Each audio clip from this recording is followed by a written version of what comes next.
members. After Right. that, I'll talk about just what we're here to after that, we'll have some additional community members, and then we'll get to your discussion. Is that right, Joanne? I assume you just want us to speak for a minute or two, right? Just let folks know you're here. Yeah, because everyone might not see your box on the screen. So we want people for you to be able to, your own brief welcome. Yes, right. Just for a minute. And are we still doing rose and thorns? Yes, rose and thorns are important. Yeah. Okay. All right. So, Pastor, will you lead us in rose and thorns? I have. Stand by, everybody. We're live, and this conversation is pushing to Facebook. Sorry to interrupt. That's all right. Thank you. Good evening, everyone. Was that a yes, Pastor? No. I can lead him through that.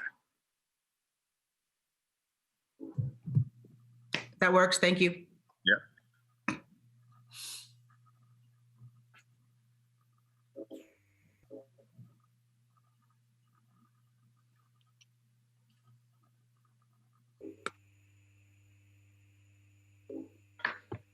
Good evening, everyone, and welcome to a community conversation.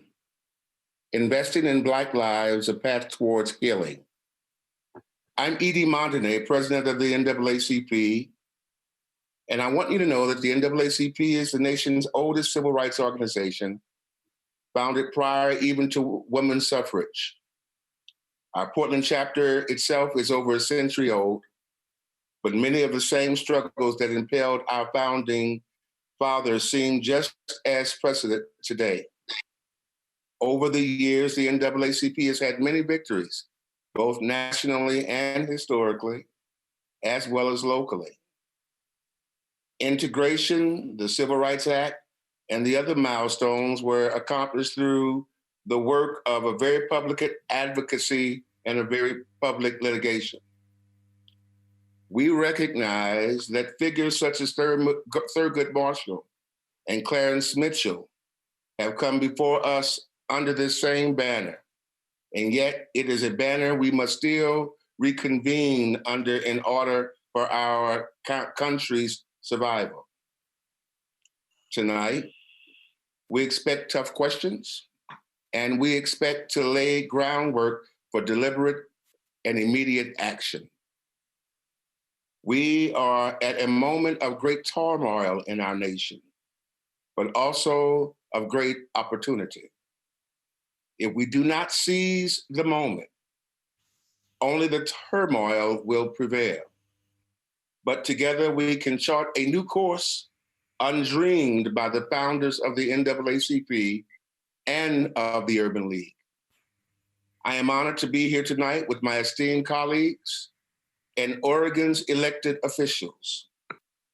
I look forward to us convening an intentional conversation about the future of the Black community in America, and particularly and especially of that of our dear city, Oregon. Welcome. I'm going to have Nikenge come to us and talk to us right now from the Nikenge Harmon Johnson from the Portland Urban League. Thank you, President Montanay. I am delighted to be here with you, and I share your sentiments for this evening. I will be brief because I'll have a chance to say hello and talk to everyone a little later, but I am Nikenge Harmon Johnson. I am the President and Chief Executive Officer of the Urban League of Portland. Founded more than 75 years ago, this Urban League is one of the oldest social justice and civil rights organizations on the West Coast. We pride ourselves on having a powerful mix of direct programming to serve senior citizens, youth, adults, job seekers, folks who really want to have their voice heard. That's where our advocacy comes in. We put together a powerful mix of programs and services along with that advocacy to empower people and change lives. That's our role here at the Urban League, and I'm proud to be the head of a team that numbers 50 individuals and hundreds. And actually, after this week, now thousands have signed up to volunteer with us to see that we can make change, not only in our city, as our name would lead you to believe. We are the Urban League of Portland, but we are a statewide organization, and we serve people all across Oregon and in Southwest Washington. I'm delighted to be here this evening, and I look forward to hearing your voices and to talking with you more as the evening progresses. As we get started, we're going to have our elected officials introduce themselves so you can see them and know that they are here, and then we'll get into the next part of our program. Governor Brown, if you would please say hello. You're muted, Governor. Okay, I got it. Thank you. Good afternoon, everyone. Kate Brown here, and I really appreciate the opportunity to be here. Thank you, Nakenge Harmon Johnson of the Urban League, President Mondane of the Portland NAACP, and Commissioner Hardesty for organizing this incredibly important event. It's good to see my colleague, Mayor Wheeler, here as well. To everyone who's angry, hurting, and afraid right now, I want to say, I see you, I hear you. Together, we are saying way too many names. George Floyd, Breonna Taylor, Ahmaud Arbery, Aaron Campbell, Quinice Hayes, Kendra James. And while each of us and the nation grapples with systemic racism, we must do what we can right here in Oregon. This is the state that we love, but it was a state founded on racist ideology, a state constitution that expressly forbid Black residents when it was written. This racist history continues to impact every single aspect of our lives today. And I count myself as one of the many privileged white politicians whose good intentions haven't done enough to tackle the scourge of systemic racism. If white people, especially white leaders like me, do not speak out against racism, then the burden to make change falls on the shoulders of those most affected. It's on all of us, but especially those who benefit from privilege, to change it. Words are not enough. We need action. And so here are a few things that I am focused on right now. I'm spending time listening to Black community leaders, ongoing conversations to shape policy solutions. I want to co-create these solutions with you. I'm committed to working with local and state partners in improving social, economic, and racial justice in this state. And I was very pleased to see the proposal this week from the People of Color Caucus for actions that we can take in a special session. I support these actions and look forward to working with legislators on them. I'm here to listen, not going to take up any more space, and committed to absolutely centering the voices of Black leaders in our communities. So thank you, thank you. I look forward to hearing from all of you, to answering any questions you have, and I look forward to co-creating with you a more just Oregon where Black Oregonians can thrive. Thank you. Pleased to turn it over to my good friend and colleague, Mayor Ted Wheeler.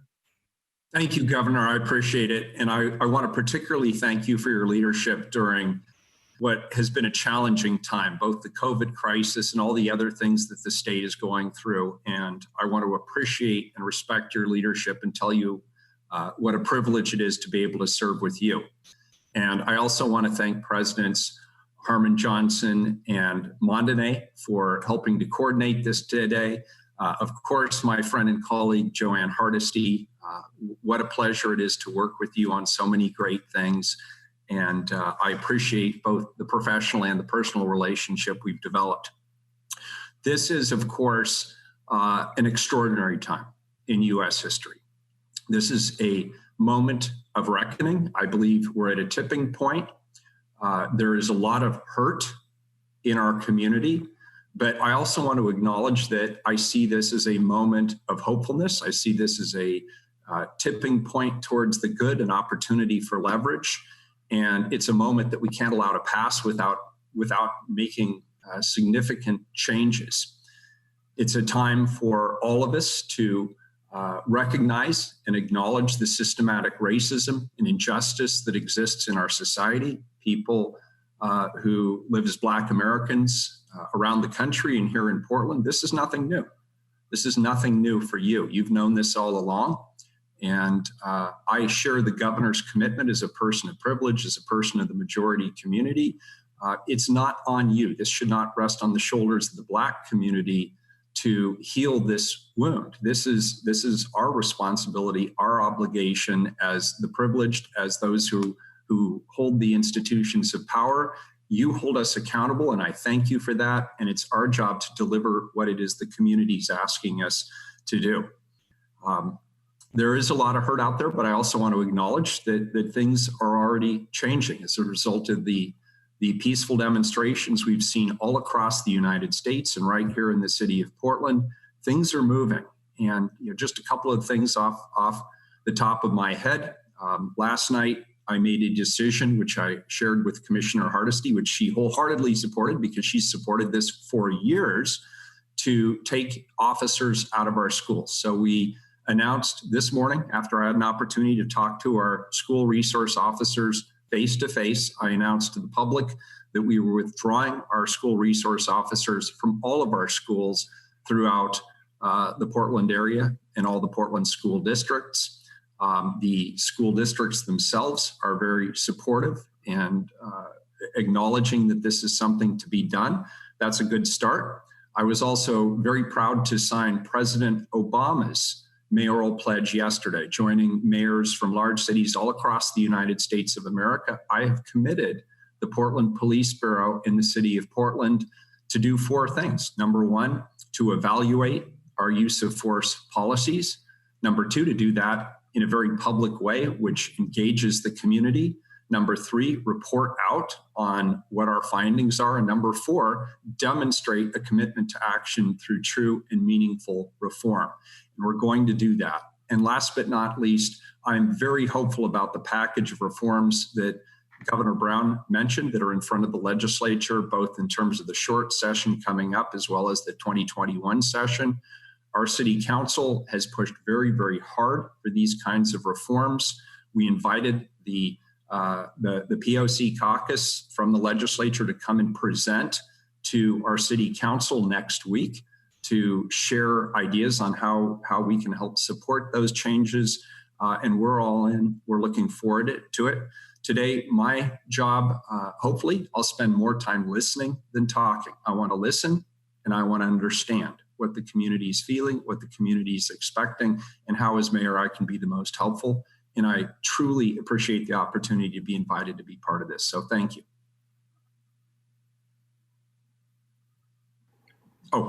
And now my distinguished colleague, I owe you one, Commissioner Hardesty, one more. No worries, Mayor. It's been a long week for all of us. Let me give a little bit of an introduction. Joanne has been just a fantastic partner at Portland City Hall, not just on issues of racial justice and equity. She's been a fantastic partner on a whole host of things. And I've truly appreciated her guidance, her wisdom, her leadership, her partnership, and her friendship. And I'm proud to share this opportunity with you today. Joanne Hardesty. Thank you, Mayor. I greatly appreciate that introduction. That felt heartfelt. Thank you, Governor. It's a pleasure to be on a panel with Governor Brown and our Mayor, Ted Wheeler. Let me just say that I started 9 days ago. I had no idea what was going to happen in the city of Portland. I was watching my city be destroyed. I was just in despair. I had no idea what was going to happen. But there was a tipping point, and I believe that tipping point came yesterday. And the tipping point came because yesterday there was a moment where I feel like the earth kind of shifted on its axle. And once that shift happened, I saw real concrete desires by elected leaders to not just talk about doing something, but to actually do something. What we've heard from our young people, and you gotta love our young people who are taken to the street every single night. What our young people have been clear and unambiguous about is that the racially disparate treatment must stop, and it must stop today. I am going to stop there because what I'm looking forward to is a very robust conversation, hard questions, and then at the end, we're going to give an opportunity for folks to know how to plug in for the next steps. Because whatever we do in the next few months won't be enough. But I think what you have to do is hold us accountable for what we do in the next 2 months, because that's going to set the stage for how we move forward. I am honored to be partnering with Governor Brown and Mayor Ted Wheeler, because what I know is it's going to take all of us to make the system changes that we need to make so that anybody in our community, especially Black people, will no longer feel like they are under attack by their government. So thank you for joining us. And don't worry about our feelings. We all have tough skins. Tell us what you need. Tell us what you think. And we will get to work making it happen. Let's have a good conversation. Thank you. And I will turn it back over to Reverend Montague or Nakenge. You're on mute. President Montague, you're on mute. We're ready for this robust and live conversation. So glad to have you all here. So thankful for you. But before I start, I want to say this to Governor Brown and to Mayor Wheeler and to Commissioner Hardesty. You all are doing an excellent job leading us thus far. And we thank God for who you are and that we have you in place for such a time as this. So without any further ado, we're going to turn it over to Nakenge Harmon Johnson, and she's going to let the conversation begin. Thank you, President Montague. We want to take a minute to let the participants here talk about rose and thorn. Antoine, I hope you're on. I'm going to ask you to unmute yourself. And for those who aren't familiar with talking about at the commencement of a meeting, roses and thorns, I'd like you just to lead us through and give folks an idea of what we're about to talk about. For sure. So right now we're getting ready to talk about the thorn that is in your side, that one thing that is truly, in your side. And then the rose, that one thing that is actually a blessing, because even though there may be a lot of negative things, there's also positive things that go on as well. And so it's very important that we highlight that. But then most of all, what do you desire to get out of this conversation? That is the rose and the thorn. And I'm going to call the last question, the soil in which you plant it. So please share. Thank you, Antoine. We appreciate you. I will. Just a point of order. Is that question for all of our participants? Thank you. Just check. Yeah, I will start, and then we will swing it over to y'all. Pastor, if you will go after me, and then maybe kick it to Ted, and we'll go that way.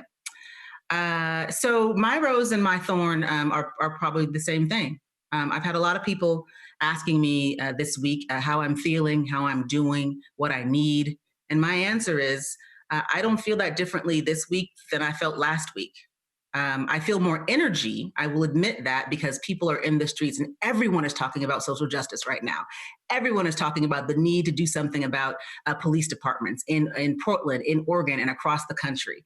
But these are topics that I have the responsibility of talking about every day at the Urban League. And folks are asking me what I need and what I see that needs to happen and which policy points and all of these questions. And so my rose is that people are asking and they're engaged and there's energy around it. At the same time, my thorn is, where y'all been?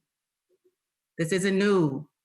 We've been sick. Black folks been tired. We've been dying. We've been over it. We've been in the streets. We've been saying now, not one more, enough. I cannot breathe. We've been saying all of that. So that's the thorn. And the soil in which I plant is the Urban League. At a time like this where my heart is broken and it is hard to breathe and my stomach hurts and we are feeling so many things as a community, as a Black community, absolutely. And the larger community is feeling some of those things too. I plant in the soil of the work of the Urban League. I at least have the the ability to do my job every day and know that I'm doing my part to try to make change. And that's the best that any of us can do. Pastor? Thank you, Nikenge. My thorn is the systemic racism that has gone on far too much too long, that has consistently and continuously killed our people for over 400 years. My rose would be that I live in a progressive time. Last night, I spoke to a group of thousands of young people, and I could not have been prouder. I was proud to stand there and see those young Black organizers organize a non-violent protest with respect, dignity, and the sense of purpose in their hearts. I'm very hopeful that in the City of Roses, we will be the element that removes the thorn so that we could smell the fragrance of the rose. I'm extremely hopeful. I'm going to plant my rose in the soils of community as we serve through the NAACP and through Celebration Tabernacle and the works that we do there. And I'm going to pray that it thrives and moves forward to continue to make us a better nation. Commissioner Hardesty. Thank you. My thorn is that every social determinant of health in Oregon is the same as it was 35 years ago when we started collecting the data. Native Americans, African Americans continue to be at the bottom of whether it's health, whether it's education, whether it's economic achievement, across the board. And my thorn is really trying to understand how in a state, city, county that claims to be progressive, we could have allowed these inequities to continue for as long as they have. My rose is the young people that have taken to the street. It reminds me that every social movement that has actually happened in the United States of America has been led by young people because they are unafraid to speak truth to power, and they have no filters when it comes to what's fair and what isn't fair.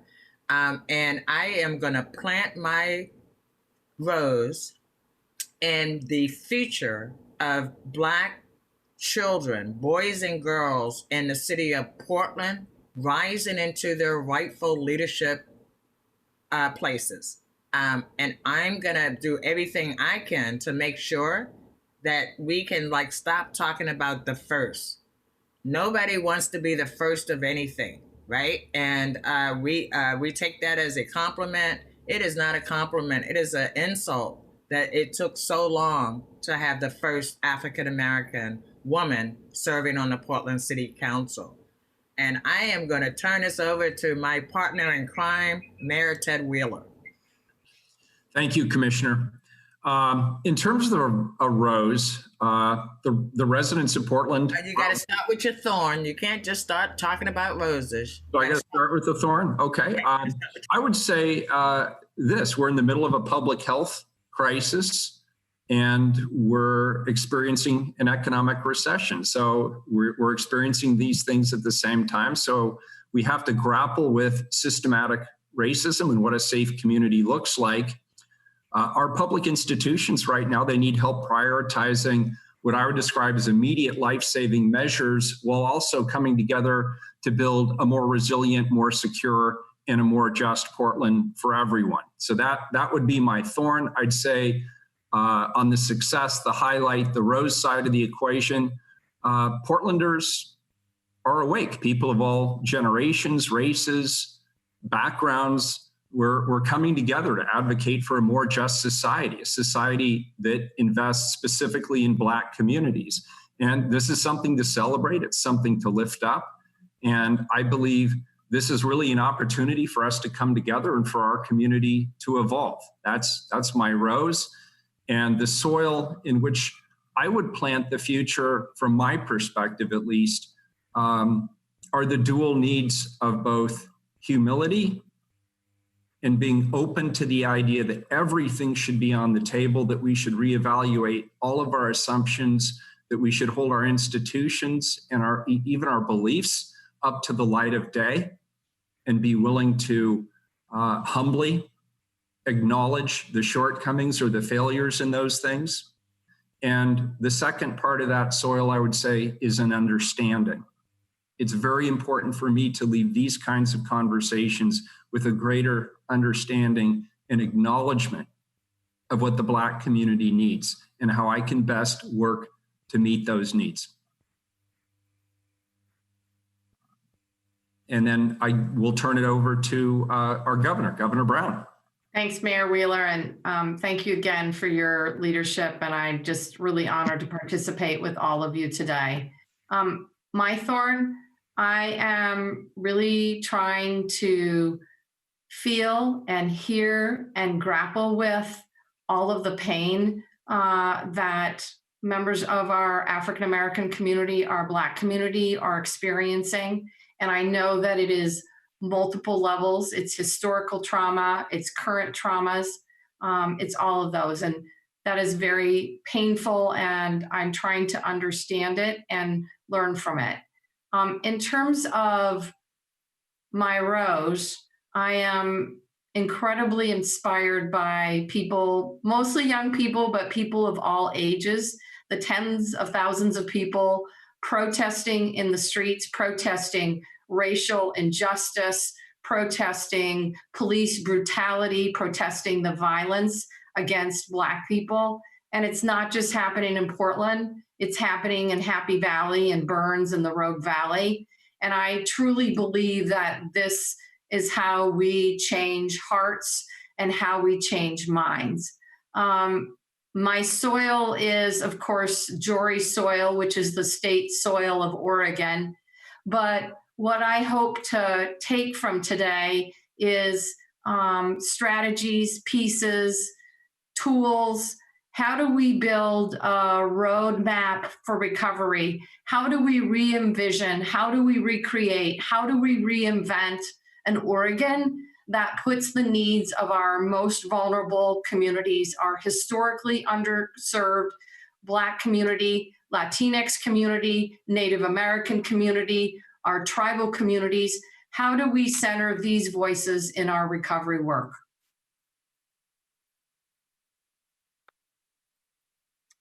Thank you so much for sharing your roses and your thorns. It's powerful, and I appreciate you, all of you.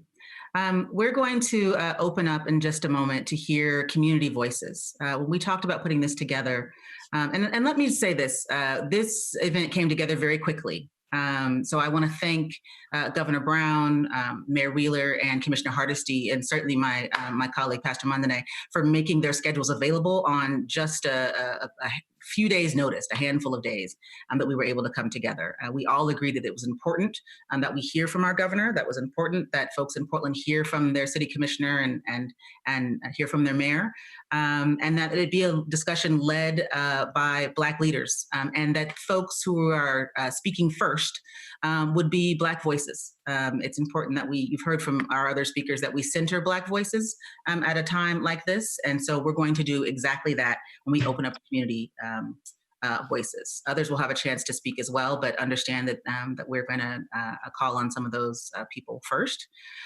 Because our objective, and we have several, but one is to be sure that our elected leaders and community members who are tuning in on YouTube and Facebook and who are here in the Zoom room with us, that all of us can hear what people are really feeling and what Black folks are really thinking at this time. You heard a little bit from all of us, and now we want to hear from you. That's what's important about this moment. So the other thing that we're going to do after we have a chance to hear from community voices, and that's going to take up a chunk of time because we really do want to focus on that, we're going to have some questions from you to our elected officials. So we'll have sort of comments first because we want to hear what you're thinking, we want to hear what you're feeling, we want to hear what matters to you.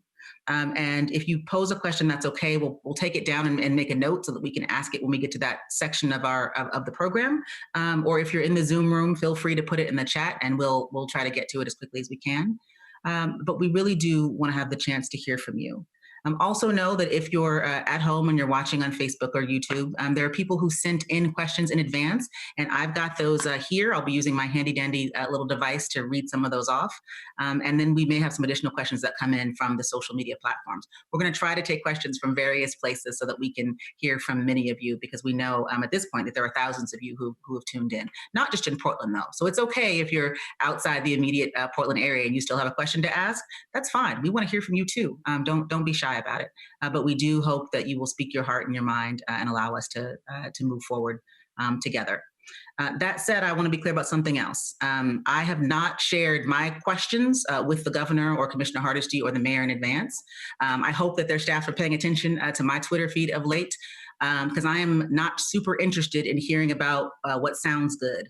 I'm not super interested in just hearing about what folks might want to do and wish we had done. What I want to hear from elected officials, and what many of you want to hear, is what they're going to do.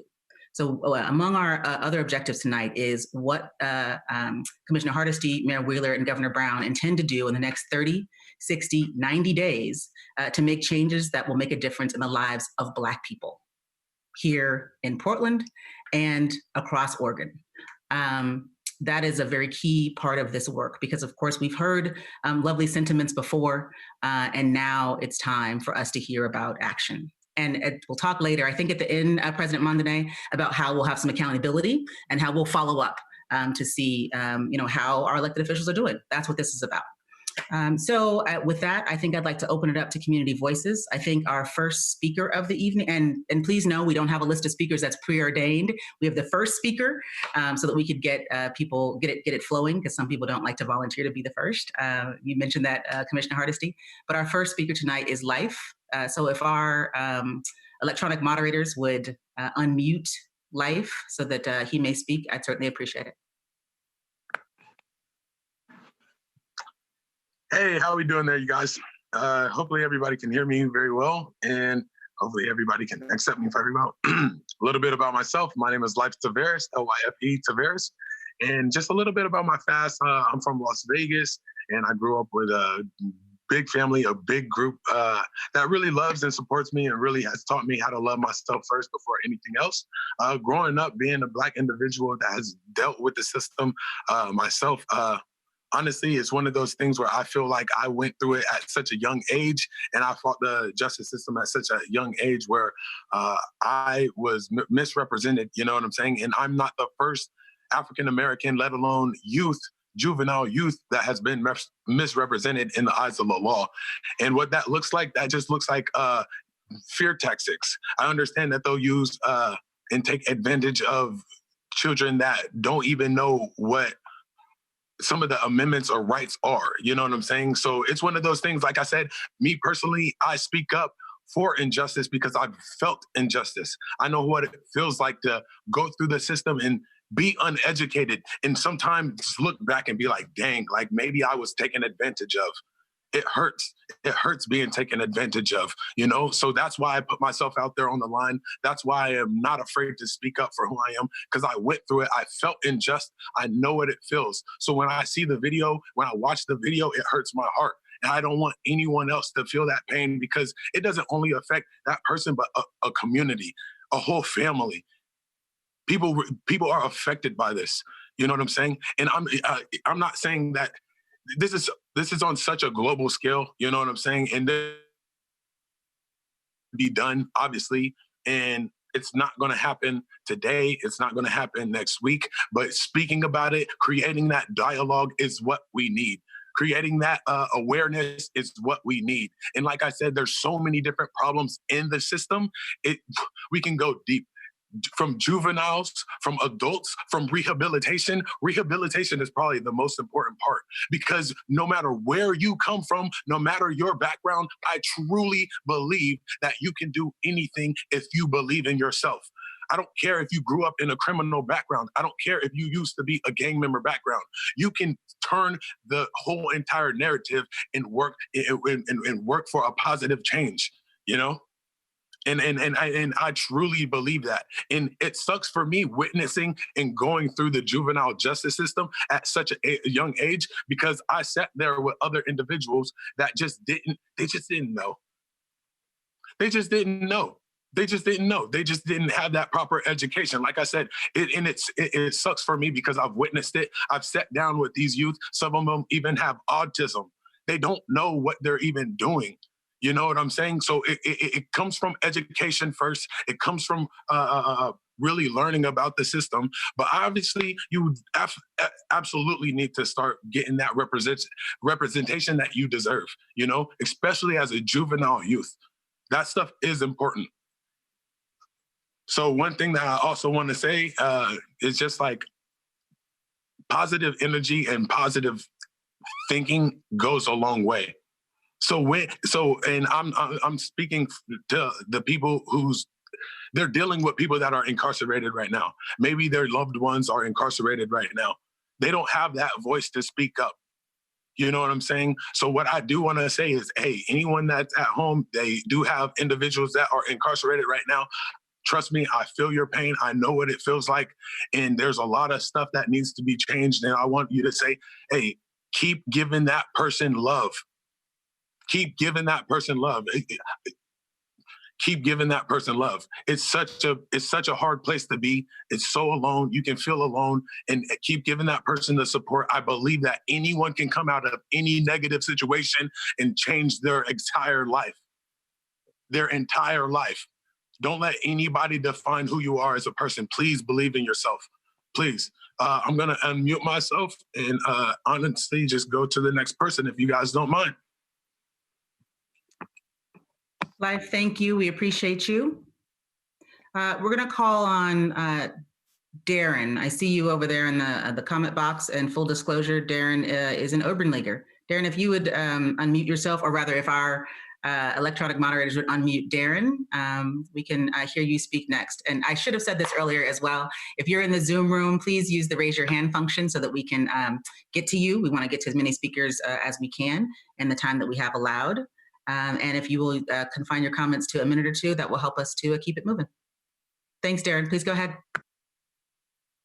Hello, everybody. Thank you for having me. My name is Darren Golden. My pronouns are he, him, his. I am happy to be in this space. I'm not going to take up too much of your time because I've got a protest to organize. To that, I would be happy to have any of you out marching in the streets with us. It is an open invitation. You are a community member, so that space is for you. So that is an open invitation to anybody on this call and anybody that you know that wants to attend. Nobody's not allowed. I wanted to share that I am excited and I am happy about what I'm seeing from the community at this point in time. It is, as Nkenge put, it is about time. We have waited too long. We have yelled too much till we are, hoarse in the throat. And it's been going on for generations, and it shouldn't have taken this long, but we have to capitalize on the moment.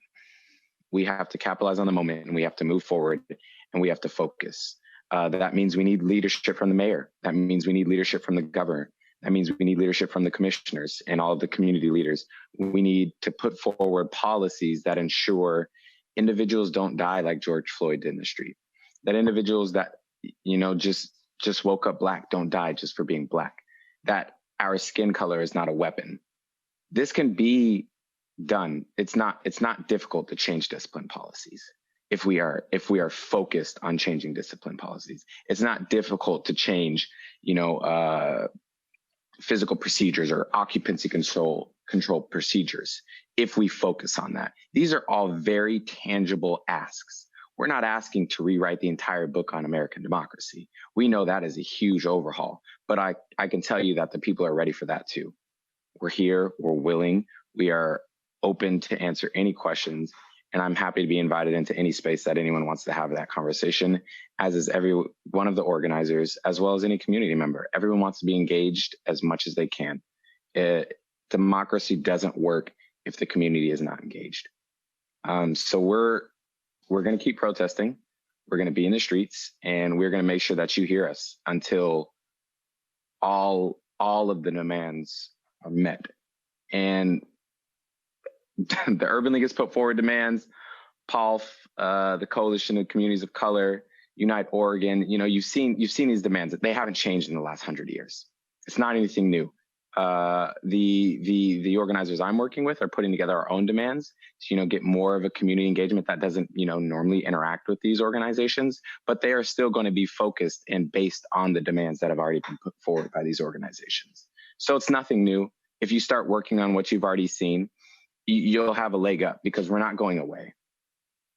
Thank you. Thank you for having me in this space, and I hope you all have a good rest of your day.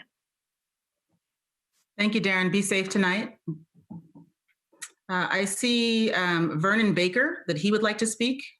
Will you unmute Vernon, please?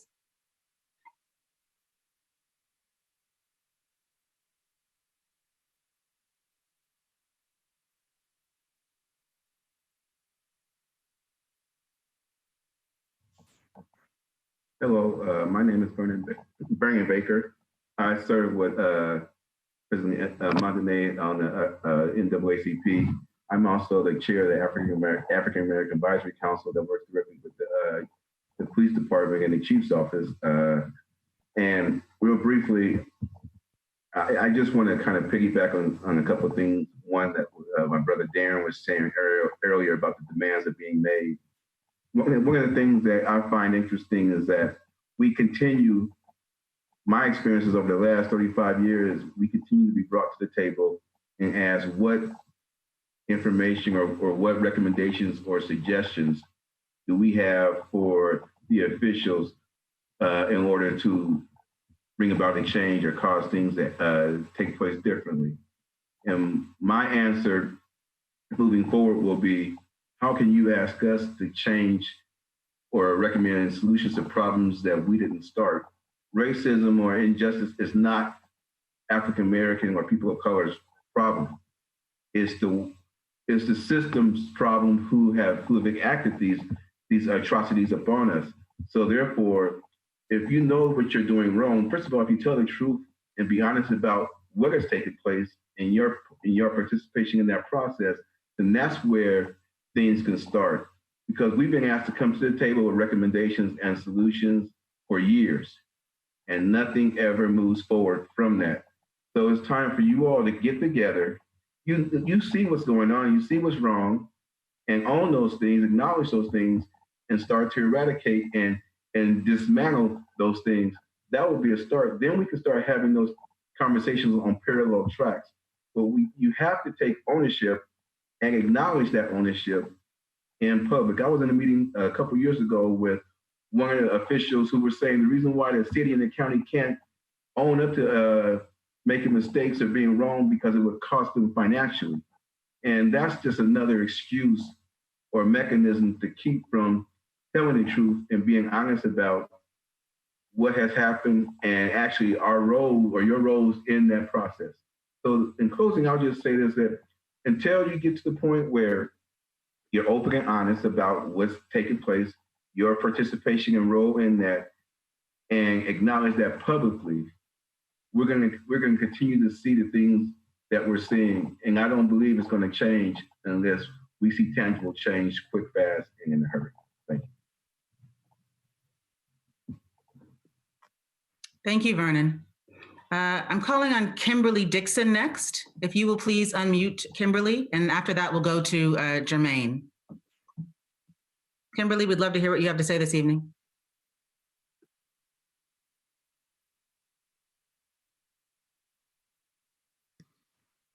Unmuted, excellent. Thank you, Nikenje. Governor Brown, so glad to see you. Mayor Wheeler, always glad to see you. Commissioner Hardesty, great to see you. I would like to piggyback here on Pastor Vernon's words. It does begin with stop doing what you've been doing. Governor Brown, Mayor Wheeler, what could that look like?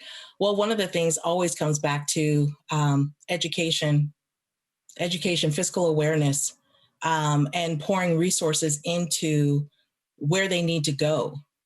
I understand that we are in serious economic devastating times, but we cannot pull back resources from where they need to go. You must invest in youth. You must invest in families. You must invest in community. That's a must. That's a non-negotiable. We have asked time and time again, people come to the table over and over again regarding education. Our teachers in the classrooms have to be funded across the board. We still need resources. We need the unemployment system to work. It needs to work. You sent people into a broken system. That is unfair and inhumane. And we wonder why we have unrest in the streets. That's not a wonder. That's expected. That is expected. Now you're going to have to respond appropriately. And I appreciate that you are responding, but we can't play around like we haven't needed this all along. We also cannot pretend as though we are not going to need some serious and significant attention in terms of taking care of the brain, mental wellness. We cannot reduce our resources in that area. Cannot. It is unconscionable to do so. We across this city, across this state are hurting. And we have to give voice to that hurt. People of color across the board, those who are most disadvantaged and marginalized across the board. So yes, my ask is always about resources. And I make that ask because oftentimes there is the question, what would you like us to do? But no one ever tells us what you have. See, it's much easier for me to say, hey, you know what? I made a full meal here and I've got more than enough.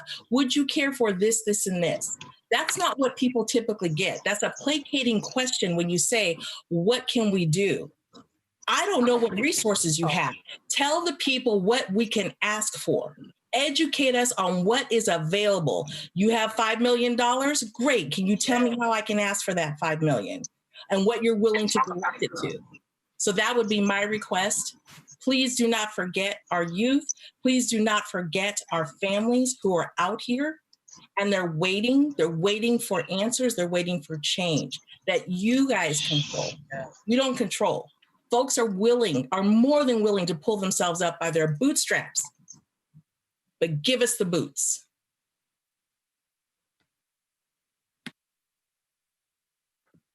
Kimberly, thank you for your remarks. We're glad to have you here tonight. Jermaine, you're up next. Will you please unmute Jermaine? Hello, everyone. My name is Jermaine Flintroy, and I'm here today not representing the organization. I'm here to represent a Black father, because I want to be clear. Even though everyone knows I work with organization, I want to just be clear as a Black father right now. And like Kimberly just said, I think we need to be educated on where the funds and how does it help us survive. We already got all these words. We've been going through these alphabetic soup words, and we want to show when do we really get taught how to represent, how to show our people. We are modeling behaviors, and we still are getting left behind because sometimes you're not necessarily bringing us all to the table and making sure that we are getting appropriate representation. We're trying to bridge gaps through different entities and all this stuff, but our young people, our Black men, we're suffering. I have a Black son, and to have a real conversation every day with my Black son is very heartfelt, right? My Black son is 19 years old, a college kid. I'm scared every day if he's really gonna get killed.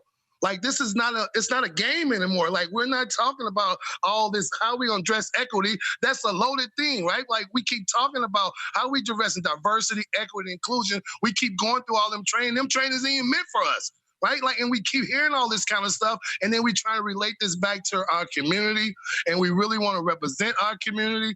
I think this is one of the most serious times that all our leaders must step up. We have to step up, and not just step up, but show others how to represent this, right? Like Kimberly just said, if there is $5 million, how's it going to go down to the least amount of people? Because if we continue to leave out these people, that's our problem, because the police or they're going to take advantage of that. Our education system, all these systematic and all these things we see it, and we keep repeating the same things. When are it going to change? When is change really going to happen? When those going to really represent us, show us they represent us? This is the most vulnerable time. This is the most vulnerable. We know the vulnerable community. We know all that kind of stuff. When are we going to start to show how us as Black people, are going to necessarily deserve and get what we deserve so we can make better families. We're in line to make better families. We're modeling that, but the resources get cut off. Time we start doing the correct thing, the resources get cut off. We have a whole bunch of youth right now in parks trying to learn what is green living, how you make green deals, how you make all that, planting trees and all this kind of stuff. And then all of a sudden, there's no resources to even pay the kids. This is kind of crazy. If we don't, like I was telling people today, if you don't start to teach our kids how to be productive, they'll show you destruction.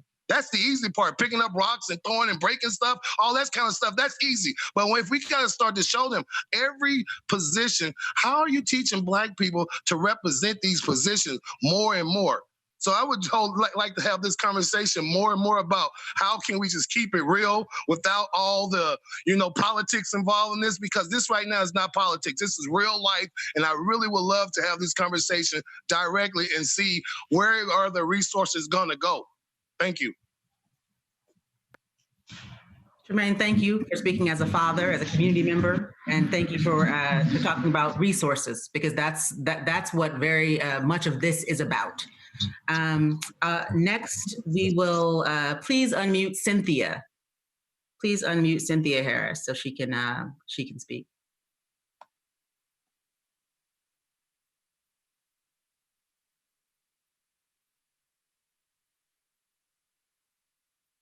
Cynthia, you there? Cynthia? Okay, can you hear me now? Okay, so kind of try to stick with my 1 minute. Very much like Nkenge, I have my ask that I've had all of my life, and it's great to see everybody, by the way, is beingness and havingness. And we're all the one. And very much like Nkenge, I feel like my life has really been a riot. I've turned over 4 schools in my lifetime, assistant superintendent twice. So I've been in this journey for a very long time. And there's something that really speaks to me, and it's the unfairness and the unworthiness of African Americans. And I would just love to see everybody know who they are and let everybody else know who they are, and that communication, love, and responsibility be something that we can all participate in. I don't really like seeing so much anger in the community. I have enjoyed seeing the community fire. I haven't felt like I wanted to be out there in it, because I feel like I do my work all the time and I'm getting a little bit tired. But I do feel like I want to be part of a movement that works, and I want to see everybody involved in that movement, and I want to see everybody be part of life that isn't a riot. So that's my communication.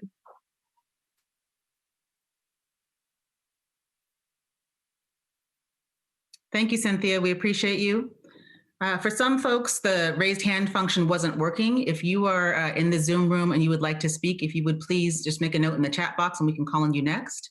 If there are no other speakers for this portion of our program, we can move on to the Q&A, and folks are more than welcome to ask questions. And we will actually start our Q&A with people who have been writing in from Facebook. But I just wanted to give sort of a last call for folks who are here with us in the Zoom room. If you'd like to speak, if you'd like to make a comment, here's your chance before we get to the Q&A. Any takers? Okay. Again, we're all delighted to have you here. If you've just joined us, I am Nkenge Harmon-Johnson, the President and Chief Executive Officer of the Urban League of Portland. I am joined by President Edie Mondene of the NAACP of Portland, along with our guests, Governor Kate Brown, Mayor Ted Wheeler of Portland, and City Commissioner Joanne Hardesty, also of Portland. We know that there are thousands of people watching on Facebook and YouTube, and we look forward to having a robust discussion that will drive us to what it is that these elected officials can do in the next 30, 60, 90 days to make life better here in Oregon for Black people. And something I say often in my work is that when things are made better for Black people, y'all, things are made better for all of us. You heard the commissioners talk earlier about the social determinants of health and how African Americans and Indigenous people are at the bottom of all of these scales, and that we have been since that data has been reported. When we improve schools for Black kids, we improve schools for all kids. when we reduce incarceration rates and change the way that Measure 11 crimes are prosecuted, that helps just as many young white men, in fact, more young white men than it does young Black men in our state. So if you're tuning in and you're wondering how broad and how deep we're talking today, we're talking about all of it: housing and education, and certainly about police and law enforcement. But we don't have to stop there. So if you have a question, please feel free to ask us. I'm going to go now to a Facebook question.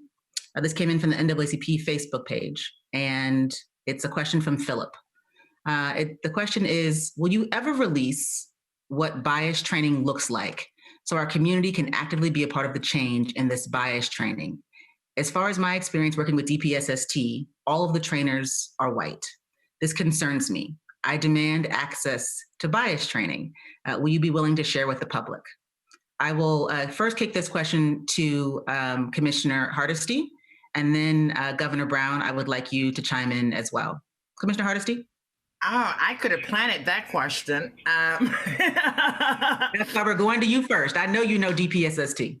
I had the opportunity to create a training program at DPSST. I'm sorry, Commissioner, will you tell us what DPSST is? Oh, I'm sorry, the Department of Public Safety Standard and Practices. And that is the place where all law enforcement in the state of Oregon are trained.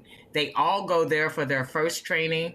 And if their agency wants more training, then they get more training elsewhere, right? But everybody starts there.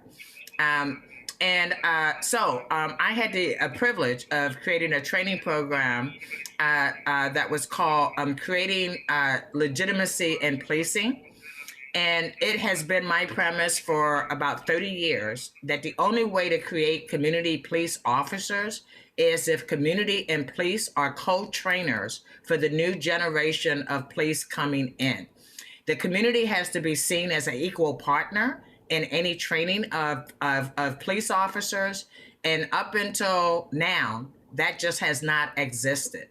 I have talked to Speaker of the House, Tina Kotek, about doing a special session requiring a audit of DPSST from the beginning, from the top to the bottom. Because if a police officer that was a former gang enforcement officer in Portland was able to retire from Portland Police Bureau, then go to West Lynn and be able to use his position to falsely arrest an African-American man, and then get hired at the DPSST as the #2 person to train police officers around the state of Oregon, that whole system needs to be redesigned. And I had this conversation with Governor Brown, and I've had it with the Speaker of the House.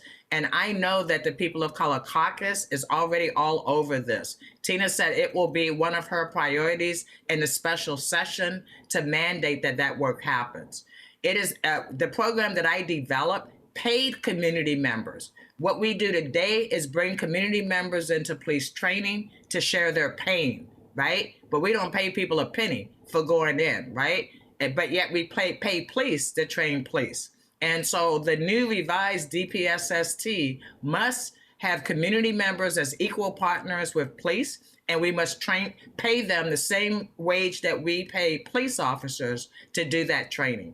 And so we've already started that process, and I just thank you so much for asking me that question, because that's one of the things that we can do, and we can do it immediately. Thank you, Commissioner. I did not plant that question, but thank you, Philip, from the NAACP Facebook page. I knew it would be something that you'd want to talk about. Governor Brown, will you also speak about DPSST, since it's a state activity? Absolutely. And thank you, Commissioner Hardesty, for your work in this area. I think there are a couple of pieces. I think the first question is, will we release the training information? And my answer to you is yes. I am absolutely committed to a higher level of transparency and accountability at this particular agency. I think President Harmon Johnson, you asked my plan for the next 30 days. In terms of this issue, I am absolutely committed to passing the legislation that is being introduced by the People of Color Caucus, which includes the police arbitration bill it includes a legislative concept that would authorize and require the Attorney General to investigate and prosecute, if the evidence dictates, any death or serious physical injury resulting from the use of force by a law enforcement officer. And there is discussion about a bipartisan work group to recommended changes to the state's laws regarding use of physical or deadly force. In terms of the training happening at DPSST, I think we need a thorough review. I'm willing to work with Commissioner Hardesty and do an audit, but the challenge with an audit is that we're looking at probably anywhere from 6 months to 12 months, and I'm not interested in waiting that long. So I think we need to do a thorough review of training practices at the agency, and it needs to be, as the commissioner very eloquently said, a co-creation of a new training plan. And frankly, I think in this state and this country, we need to look at how we use law enforcement differently. And I think there are other models in countries across the world that frankly get more effective results and put the safety of all of their people at the forefront of the work. And I think that's what we need to do moving forward. Thank you, Governor. Mr. Mayor, don't feel left out. I won't be posing every question to all of you. I'm in interest of covering more questions. This next question is for the governor and the mayor. There's no name along with it, but it came in from one of the social media platforms. The question is, after years of police murders and mistreatment of Black Portlanders by the city and state, why should Black Portlanders have any faith in either one of you, Mr. Mayor and Madam Governor, that you will take action to ensure that Black lives really do matter in our city and state?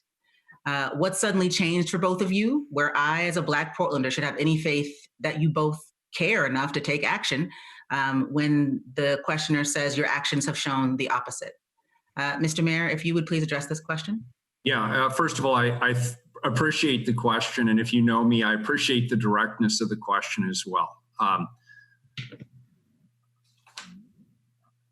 I'd like to believe that this is not the first time we've addressed this issue. When I think about my commitment to equity and putting it front and center in my administration, it started with the people I surrounded myself with, the people I get my advice from. I deliberately hired a team that I knew was diverse in terms of lived experience, background, in terms of priorities. And sometimes it's been messy behind closed doors, but that's the way I wanted it. I hired the city's first African-American man to be a chief of staff to the mayor. I brought in the first African-American woman to lead our police force with the expectation that she would help address the historic racism and institutional injustices in our community and address the impacts that that has on the relationship today between the police bureau and the community it serves. When it comes to economic opportunity, my focus has always been around shared economic opportunity, and that's why we created our Portland Means Progress initiative, which elevates young people of color into training and employment opportunities and supports existing companies that are out there that are owned and operated by people of color to help them be the suppliers of choice rather than out-of-state suppliers or even majority population suppliers. That's why we created the Inclusive Business Resource Network, which last year supported over 1,000 businesses, 80% of which were owned and operated by people of color. When it comes to the way we do economic development, there's a lot of hurt from the ways this city historically did economic development and the displacement that resulted in places like the historic Albina community. We're trying to rewrite the story. We can't fix what happened in the past, but we can begin the healing process by doing things differently going forward and by giving the community the leadership role on some of our initiatives, whether it's the North Williams, North Russell work group, or whether it's the work we're doing around the Broadway corridor, whether it's the work that Commissioner Hardesty and I are engaged in around improving our contracting processes. whether it's housing and putting front and center community-led initiatives like the North-Northeast Housing Coalition. I believe by putting people at the table from the community, centering their voices and putting them around tables where they actually get to decide how resources are allocated is a firm commitment. Now, is it enough? No, and heck no. And what we're hearing loudly and clearly from the community during these demonstrations and in the many, many conversations I've had with people just over the course of the last week, I'm hearing we need to move faster and in different directions around police reform. And that included the commitment through the Obama pledge to do much more around use of force. That includes our commitment to withdraw law enforcement from our schools, which we committed to doing. And that includes working with Lou Frederick and others from the POC Coalition to support their legislation. And that police accountability bill is one that we have strongly supported and championed during the last 2 legislative sessions. And I'm really pleased with the work that caucus did to lead those efforts. And Senator Frederick in particular, the point here is to do more and to do it with more urgency. But I think the mistake that all institutions of government have made in the past is by trying to assume what the community wanted or what the community needed, rather than really listening to what the community is saying the community wants or needs.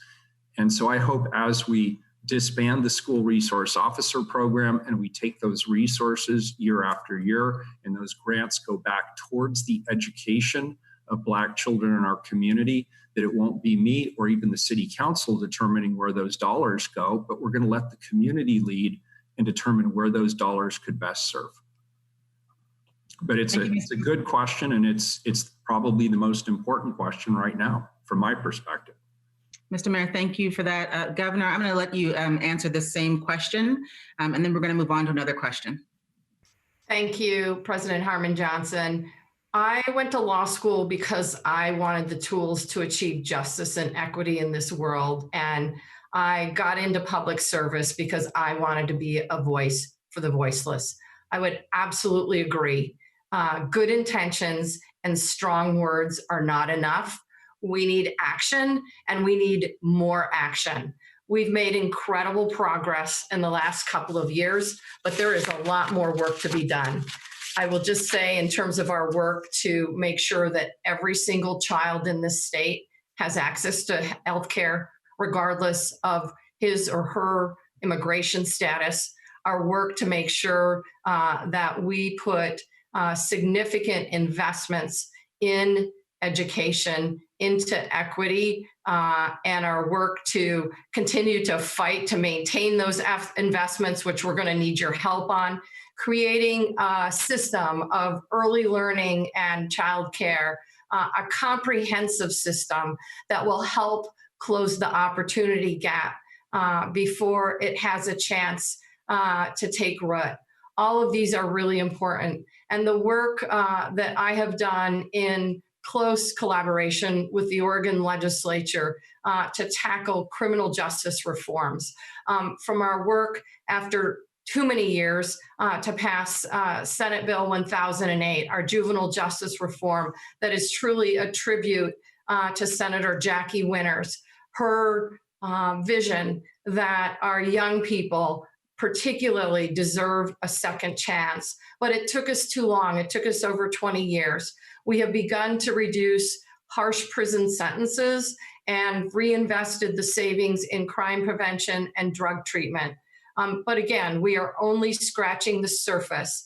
Our work to make sure that indigent defense is adequately funded, and my work in particular to diversify our judicial branch. Much more is needed, and you have my commitment that I will spend the remainder of my time in my role as governor working with, centering the voices of Black people, of brown people, of our indigenous people in this state, that work is the most important thing that we can do to build a better Oregon for absolutely everyone. Mr. Mayor, Madam Governor, thank you for answering those questions. Listen, it's important that I say this because I represent the Urban League, right? And lots of people who don't have a chance to be here today. And there is something that that's come to my attention this week that it seems like a lot of folks who aren't Black don't know, is that things have been really terrible for a really long time. And the only time that many of our elected officials and business leaders seem to give a darn is when people take to the streets. When it becomes uncomfortable, when it becomes difficult, when you can't just hop in your car and drive down the road because there are bodies laying in the middle of the bridge, then the Urban League's phone starts ringing, right? Then folks want to talk to the NAACP about what can be made different. But if people aren't in those streets, my phone gets pretty quiet. If people aren't out there protesting, then, well, we can drift and we can drag and we can take our sweet time because it's not about lives of most of the people who are in power. It's about Black lives, it's about Indigenous lives, it's about brown lives, and not enough of us are in power to make those choices and decisions for ourselves. And it's important that I say that out loud because I can't tell you how frustrating it is for most of us to hear folks who have plans now when we've had plans all along that are ignored unless we are crying out in the streets. So I appreciate your answers and do know that it's time, it's past time. And we're not talking about allies anymore. And I will speak for myself in the Urban League when I say we. Allies are so last year. Right now, it's about activists. And I mean activist leaders and activists elected. It's about people who are going to do the thing. As I shared recently with some other folks who were elected, I don't care how you feel, I care what you do, right? This is the time for that. So Commissioner, I see you with your hand up. I'm gonna call on you, and then we're gonna take a live question. Lori Palmer, you are next up, and we'll ask the question. You'll get to ask the question live after Commissioner Hardesty speaks. Commissioner, thank you. I just have a point of order question. I wanna see if people are willing to hang out for another 20 minutes or so. We are 4 minutes away from when we told people we would end. And I wanna be respectful of people's time. I think that we need to do this last part. And I just want to ask, especially with the electeds, because I know how tightly scheduled we all are, if our electeds are willing to stay, at least maybe for another 20 minutes or half hour, because I think this is a vital conversation and nobody wants to stop it in the middle. Yeah, yes. No pressure, no pressure. I can do another 15, 20 minutes. Happy to do so. Thank you. So may I recommend that we kind of change it up a bit and get to the commitments, because we don't want to lose elected leaders before we have an opportunity to find out what we're committed to so that we can hold them accountable. And I'm counting myself in that when I say that. Thank you. I know you are. Thank you, Commissioner. Lori, I said that I would go to you for a question, and I feel bad, but the commissioner is right. We need to do that time check and get to the part about what these folks are going to do. This won't be our last conversation, so please, thank you for your patience and hang in there with us. I think how about if we start with Commissioner Hardesty, and then we'll go to Mayor Wheeler, and then we'll go to Governor Brown, if that's okay. Commissioner, will you tell us all what it is you intend to do in the next 30, 60, 90 days to make life better here for Black people? Thank you so much. I'm planning to do several things. As you know, yesterday I announced that there were 3 programs that are part of Portland Police Bureau's budget that I was going to ask my colleagues to support me in eliminating. And they were the school resource officers, they are the transit police, and it is the gun violence reduction team, also known as the gang enforcement unit. The name ironically changed the day after, or a couple of days after I took my seat on the city council, because as most people know, I have been a critic of the gang enforcement unit for as long as it has existed. And I believe that it targets our Black youth for enhanced policing, and we have seen the outcome of that. So what am I going to do for the next 30, 60, and 90 days? In the next 30 days, we will be making decisions at the city council about how we're going to invest the $143 million that we received from the federal government as part of the CARES Act. I will be intimately involved in the decisions that we will make I am proud to say that my colleagues and I have all prioritized BIPOC communities as the first people who will get money. And for people who are unfamiliar with the term, it is Black, Indigenous, and other people of color. And we were intentional. In fact, I asked the city council to stop using people of color because that makes Black people invisible. And you guys want to club? You want to go? Tech folks, will you please mute everybody else other than Commissioner Hardesty? And so I am proud to say that both Prosper Portland has taken that approach. And the first money we get out the door went to Asian Pacific Islander businesses who had been suffering the economic devastation of COVID-19 first. We are just about to send, I think, another $1 million out the door as part of our small business support. And again, we will use the same priority. The mayor can tell you that I am breathing down the neck of anybody who is putting money out of the door. And the question I ask at the city council with every single contract is who is getting the public dollars? How many Black people? How many Latino people? How many Native Americans? I got a lot of pushback when I first got to city council for asking those questions because there were people that believed that those questions were inappropriate.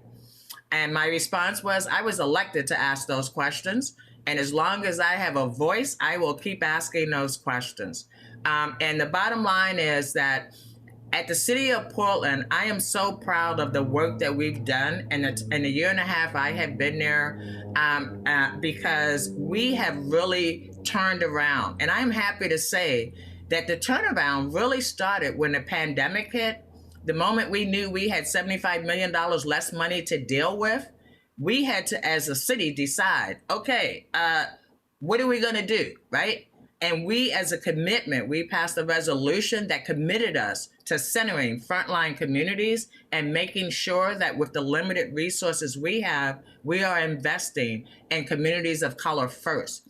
And I got to tell you, just as an aside, I've been participating in the Economic Recovery Task Force with Prosper Portland and the mayor's office. And I got to tell you, when you got a whole bunch of white folks who are used to being in charge, used to being the ones getting the money, sitting around those tables, and you make them vote in public to support BIPOC communities first, it is the most gratifying thing that I have experienced. One of the most gratifying things I've experienced since my time at City Hall. But I have been intentional, and I am happy to say that I am not the only champion on City Hall that absolutely has prioritized frontline communities. But I will say in the next 30 days, we will make sure that we'll continue that prioritization as we decide where that $143 million goes.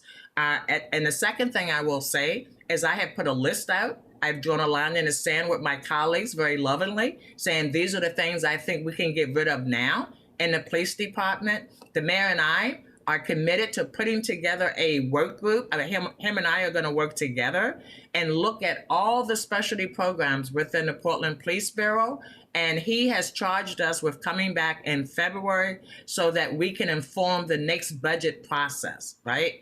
And I have made a commitment to the community that this will not be an inside City Hall operation. I will be inviting community members to be full participants in that process. I could talk for a while longer, but we're running out of time. But just know that I've been committed long before I got to City Hall. And quite frankly, the only reason I'm at City Hall was because I was really pissed off the last time the police contract came up and community members were brutalized by the police while they were trying to convince us they needed more police officers, right? That made me mad enough to run for office, and that makes me mad enough to serve in office. And anybody that knows me know I don't mince my words. I am who I am, and I'm a proud Black woman, and that's just the way I'm gonna be. I'll stop there. Thank you. Thank you, Commissioner. I appreciate that. Mayor Wheeler, we're going to go to you next. If you, oh wait, Commissioner, you were talking about the police budget and the specialty programs. Are you talking about cutting the Portland Police Bureau's budget? Is that what you're referring to? I have not made any commitments about cutting the budget yet. What I'm basically talking about is moving money, right? And so, for example, the school resource officers, there are 10 officers that were stationed at schools. Those officers will now be available for patrol and other activities within the police bureau, right? But haven't talked to my colleagues yet, but I do have a plan about moving some money around from the police bureau. And one of the things that I was going to talk to the mayor about, but we don't get to talk to each other often unless we're on the phone at midnight.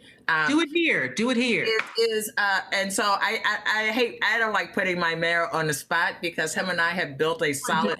Say we don't talk often. Are you kidding? Well, we talk every day, but I don't get to actually sit and dream with you often, right? Okay, so here's what I'd like to do. I'd like to take all the marijuana tax dollars out of the Portland Police Bureau's budget and make that a total community fund. And what I'd like to do is make sure that all that tax dollars from here on out, I think it is actually irresponsible for police to benefit from marijuana tax dollars when it is because of how the police, who was caught up when we had marijuana laws, when marijuana wasn't legal. We know who ended up in prison. We know who ended up serving mandatory minimum sentences. And I want the people who actually were devastated and the communities that were devastated by poor marijuana law to benefit from every penny of tax dollars that we bring in. And so, sorry, Mayor, I was gonna talk to you about this before this, but Nkenge asked, and I need you to talk to my other colleagues. I can't do anything on city council without 2 other votes, right? I'm a dependable vote. You gotta help me find the other 2. Thank you. Thank you, Commissioner. Mayor Wheeler, you're up next. Please talk to us about what you intend to do in the next 30 to 60, 90 days, perhaps including what Commissioner Hardesty just mentioned. Absolutely. And I got to say, I love working with Commissioner Hardesty. And the reason I asked I feel like I'm practically married to Commissioner Hardesty. And just the other night, in the middle of the night, we were driving around East Portland, sharing ideas and swapping ideas. And it's frankly been a lot of fun as well as a very educational and important experience. And I really appreciate the partnership we have, Commissioner Hardesty. I want to second much of what she said. First of all, there is a strong consensus amongst all members of the City Council to center communities that have been excluded from these conversations historically. And we have to be honest, frank, and own the reality that the institutions of government have failed the Black community across the board. And all of those issues are clearly visible on our streets today. We have not invested in housing, and it's not just government, by the way. What about banks? Let's not let the banking institutions who still do not provide access to capital either for housing or small business development. I'm proud of the work that Joanne and the council and I are doing with Prosper Portland around making sure that we get access to capital into the community, that we continue to work to support our BIPOC businesses, either owned or operated, and we do that through a number of ways: the Inclusive Business Resource Network, Mercatus, My People's Market, the Portland Means Progress Initiative, and many other efforts. You heard Commissioner Hardesty make a commitment around improving the way that we do our contracts. And frankly, I have appreciated, and dare I say it, even enjoyed the way she has dissected our contracting process. It leaves a lot, the people working on are really good people. Their hearts and their minds are in the right place, but we're not being innovative enough. We're not thinking outside the box in terms of ways that we can really move that process forward. And I look forward to working with Joanne and my colleagues to help improve that process as well. You asked the question point blank, are we going to reduce the police bureau's budget? And that, of course, is a council-wide conversation. But at a minimum, we have to agree that the relationship between the police bureau and the community it serves has not improved much. There are people who are definitely bridge builders. There are people in our bureau who have actively been engaged, and they're 100% committed to both accountability and to bridging the divides, but it's not happening quickly enough. And this week certainly exposes that reality. And so I like the idea of evaluating not only the specialty units, but all of our practices to ask ourselves, are we really getting out of it what we think we're getting out of it? What is the data showing? As I say, I'm very proud of our commitment to the Obama's pledge around reevaluating use of force tactics. The idea of taking our specialty unit, the SROs, out of the schools wasn't sufficient from my perspective. I agree with you, Nkenge. You said we have to invest in education. Historically, the city's not necessarily invested in education, but we've got to be. Education's going to be everybody's responsibility. And I want those dollars to go towards whatever solutions help elevate young Black people in our education system. And we should be not unilaterally deciding what that is, not even as a council. We should be working with institutions like the NAACP and Pastor Mondane and you, Nkenge, at the Urban League, and others who have that trust in the community already and who already have a keen understanding of what the community needs. And so I look forward to those opportunities. There's much we need to do on the COVID crisis. It's hard to believe. Somebody described the time in which we're in right now as 1918 meets 1968 meets 2020.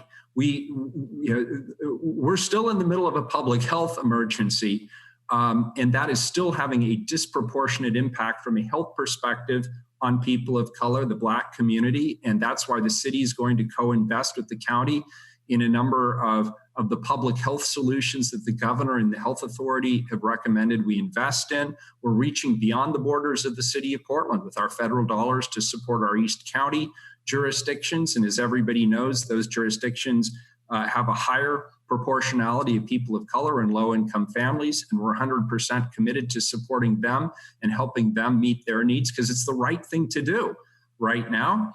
And somebody in the comment section raised the question of mental health.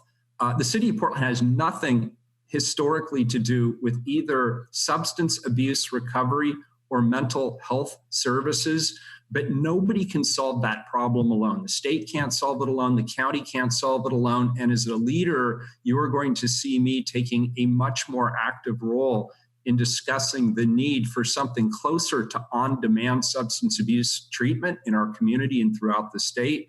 And we all need to work together to restore a functional mental health system. There's a lot of good people working in it with great intentions, and they're doing a lot with very limited resources. But we as Oregonians need to acknowledge, and this happened way before Governor Brown was the governor, we have amongst the highest needs around mental health and amongst the lowest capacity to deliver. So there's a lot of things we need to work together, but in terms of addressing the needs of the Black community, my fundamental bedrock promise that I am making today is I will elevate that community front and center to hear from that community and take direction from the Black community about how you want us to support the Black community. At the end of the day, you are my constituents and I work for you and I want to do right by you and I'm committing to that. And I really appreciate being included today. Thank you so much for that. Thank you, Mr. Mayor.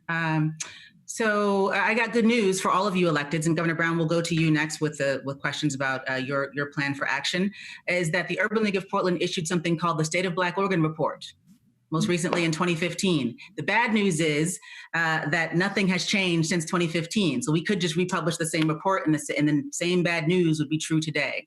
But the good news for you is at the end of every section on housing, on health, on education, there are to-do lists. You can tear them right out of the book. I know you've got one, Commissioner Hardesty. I know you've got one, Mr. Mayor, Governor Brown. Yeah, there's one in your office. We can send you another one. Just go right to the book and tear out the page. And there's your to-do list. It's right there. Black folks have already told you what we want you to do. We've already said what we needed to do. We researched it. We got the data. It's right there. Just get after it. The Portland People's Plan is put together by Paul. It's the people who came together to say, you want to know what we want? Here's what we want. the Coalition of Communities of Color have also come forward with something. And these things are cross-cutting. And I will say to you again, what you do for Black folks will help all Oregonians and all Portlanders. The list is there. It is ready. Get after it. Please, please, please do not invite me or the Urban League to another meeting to ask me what we want to have happen. The next meeting you invite me to is the meeting that says, here is what I am going to do. That's it. That's all. That's where we are. Okay, I want to be respectful of the governor's time. We got to get her in so she can get out. She's next, Commissioner. That was my last point. After you, Madam Governor, President Mondane will close us out. Thank you so much, Governor.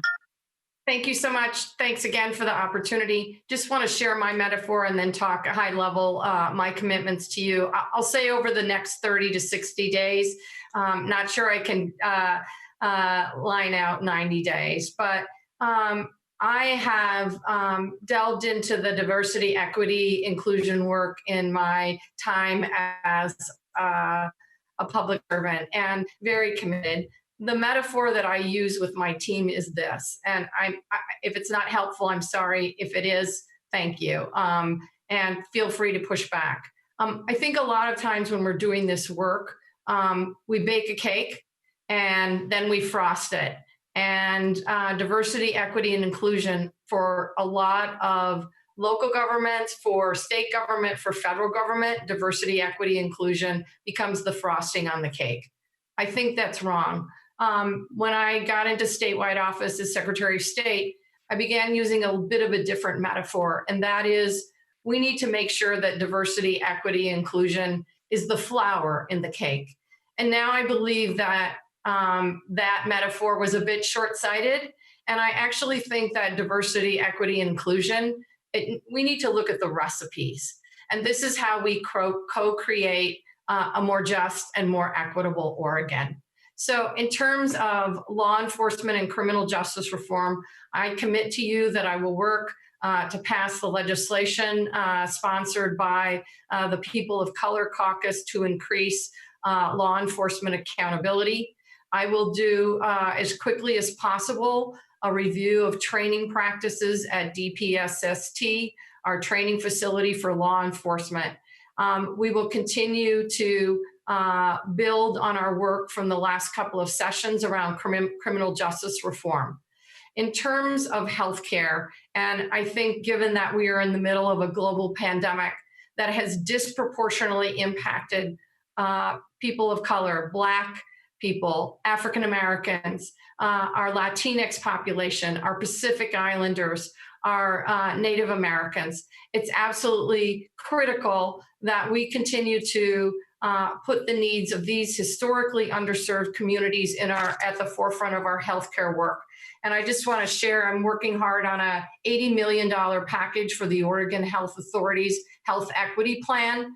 A portion of that must be dedicated to behavioral health, specifically to Black communities, to the African American community, and I'll be working with folks, many of you, to make that happen. I think the other piece that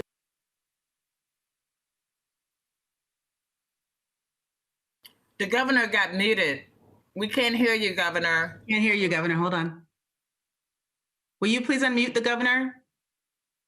Governor, try unmuting yourself. That was weird. And for our tech folks, will you please unmute the governor? She was on a roll. Okay, there we go.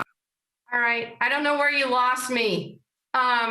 I will just say, as we are moving into our recovery phase, it's absolutely critical that our testing, our contact tracing, and our, if needed, isolation be done in partnership with community organizations, and that our healthcare workers provide culturally specific and culturally competent services.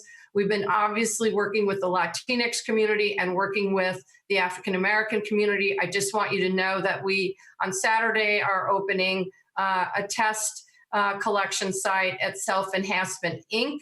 That will provide free COVID-19 testing for members of the Black and African American communities. And SEI is developing a registration process so we can keep physically distanced and avoid a waiting line. Lastly, in terms of my 30 to 60 days, and this is really important, and I need help. We need collective action here. As you all know, given the dire situation with the economy, the state is facing a significant budget shortfall. I need your help to say to our congressional delegation, it is absolutely instrumental that we need more resources at the state and the local level to support the work Mayor Wheeler and Commissioner Hardesty are doing, to support the work that Chair Kafori and Commissioner Annabelle Jaramillo are doing in Benton County, to support the work that's happening in Lane County. We need additional resources, and I urge you to use your voices to encourage Congress to take action and take significant and substantial action to support our state and local, and I will add tribal jurisdictions. And then as we are moving into a challenging budget scenario, I am so committed to preserving the investments that we have made in our education system to truly create an education system from cradle to career that will allow all of our children to achieve their full potential. I look forward to partnering with you. I stand shoulder to shoulder with you. I believe that each one of us can make a difference. And thank you, thank you, thank you. I am so honored to participate. And my next 30 days will also include continuing to listen to leaders in the Black community. And with that, I think I turn it over to President Mondonay. Be safe. Thank you. Thank you, Governor. We appreciate you. Thank you, Governor, for participating. We really are grateful to you for making time for this conversation. No, thank you. It is I who is very, very grateful. Thank you. But Governor, I know you got to leave, and Nakenge, I'm taking a point of order to just see if I can get this commitment. Governor, we want to do this again in 60 days, and we want you to come back and tell us whether or not you've achieved what you told us you would. Can we get your commitment on that? I would love to, and then remind me to tell you my 20 push-ups story. I will. Deal. Okay, everybody heard it here. Thank you, Governor. Have a good evening. We greatly appreciate you, and thank you for your service to the city. Commissioner, thank you so much. Thank you, Governor. Thank you, Mr. Mayor. I want to thank Pastor, if you will give me just a moment, I want to thank Life and Joanne. You invited Life to speak tonight, and so we want to thank him for that. I had not yet met him, and this was my first time, so I'm glad to do that. Darren was asked to speak by the Urban League. Thank you, Darren. And Mr. Vernon Baker was asked by the Portland NAACP, and I just wanted to say thank him as well. Thank all of you for being with us tonight. I'm honored to have been one of your co-hosts. Pastor Mondonay, if you would please take us out, that would be wonderful. Before Reverend Mondonay closes us out, I just want to make a very quick point. The young man that I invited to speak to this afternoon named Life, I want to tell you an experience that he's had. Because this young man was willing to sit down and talk to a police officer, he is being trashed on social media. He's being accused of being a snitch. He's being accused of being a spy. The egregious things that he's being accused of just appalled both the mayor and I. The mayor was appalled, and he told me about it. I talked to the police chief, and she was appalled.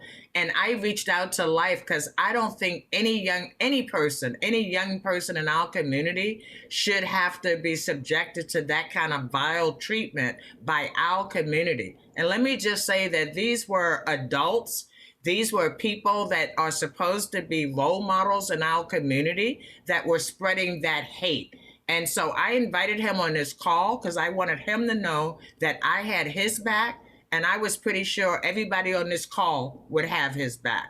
That is not acceptable. So please help us make it okay for young Black men to step up in places and have their voice heard.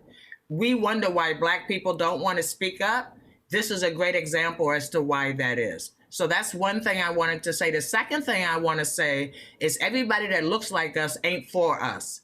And so I have lived in this community for over 30 years, and I know that there are people that pretend that they are representing the community and they suck up resources, and the community still struggles. I have no intentions on participating in feeding the dragon. My plan is to make sure that we're developing new processes with new voices so that people like Life can actually help us decide how we're going to be spending the money that we're going to save through some of the changes in the police bureau's contract. I needed to say that before we end it, because I want the public to know that this is a new day at City Hall, and me and all my colleagues are committed. I had no intentions of rebuilding inequitable systems. I'm all about building systems that work for all of us. Thank you very much. Wow.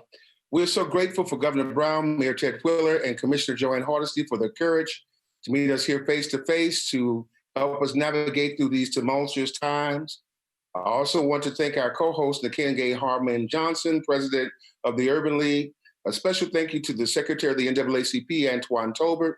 We want to thank you, Nicole Watson, at our Education Chair, and Mims Rouse from the Coalition of Black Men that works hard with us in having these community conversations, invested in Black lives, a path towards healing.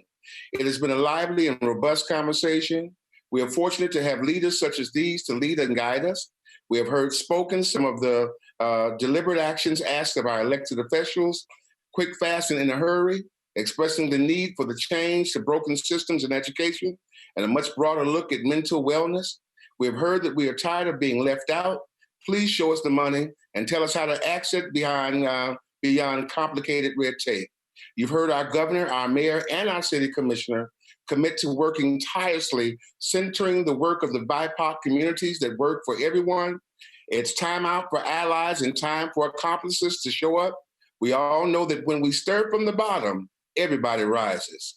We hope to see you at 2 o'clock Saturday in East Portland at the Sunshine Center for the I Am George Floyd rally, hosted by the NAACP and the Coalition of Black Men, where we will hear from Black men about their struggles and share their stories about being Black and in Portland and in America.